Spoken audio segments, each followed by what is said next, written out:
Time now for Sit Xero. This is where I get 60 seconds to talk about anything. Start the clock, please. Here's what's on my mind this morning. Did you know that in March of this year, the Federal Conservative Party of Canada had a vote during a virtual convention? At issue was, should they say climate change is real? By a vote of 54% to 46%, they decided not to do that. So let's just take a look at the last few weeks in North America, shall we? British Columbia is dealing with 300 forest fires with no end in sight. Las Vegas just this past weekend tied an all-time record high, 47 degrees.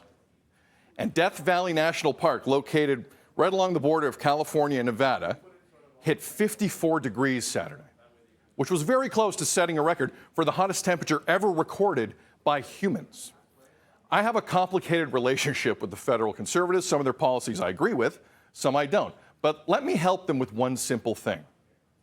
The evidence around us is indisputable. Climate change is real. And I got news for you.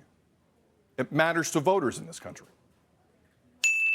Donnovan Bennett of Sportsnet is joining us now.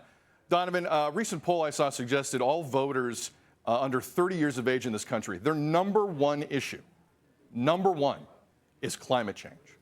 How, if you're the federal Conservatives and Aaron O'Toole, and to his credit, he came out about a month later after that vote and set his own policy for the environment, where he said he'd create more jobs and also bring emissions down. But still, I think the Conservatives are going to have a hard time getting the message out on climate change and have it be a winning message for them. Your thoughts?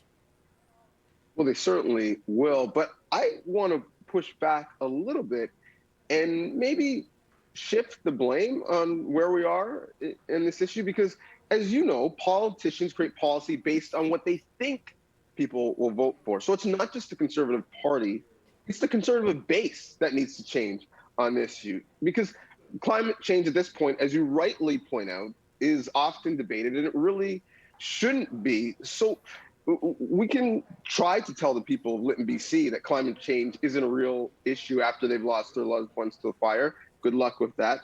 And to your point, it's not just a one city issue. There are dozens of heat warnings in Canada right now from BC to Quebec. It's not just a one country issue. 30 million Americans are under a new heat dome warning.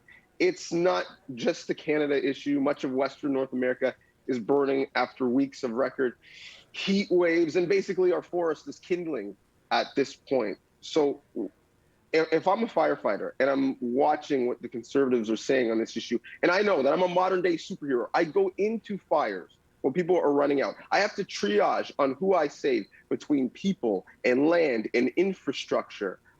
I'm mad. And to your point, those are voters that they should care about, because their vote counts and matters as well. And you know who else's vote counts and matters?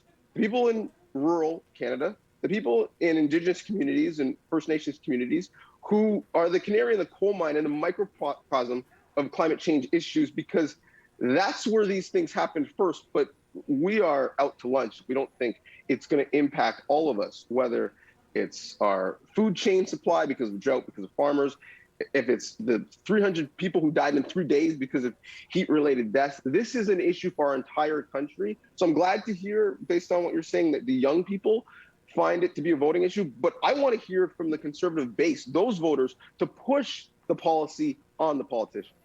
It's going to be interesting. More deaths this year in BC, by the way, due to climate than COVID right now. Crazy.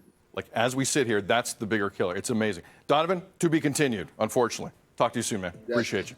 One and only Donnovan Bennett of Sportsnet. We're going to take a break. You Sound Off coming up. Again, we're going to throw the topic out there. Should it be mandatory for healthcare workers to get vaccinated? This will soon be law in France. Should it be here? 1-866-267-3797. Feedback at breakfasttelevision.ca. Twitter at Breakfast TV 24/7. It's 6:44. Toronto. Happy Tuesday. You're watching BT.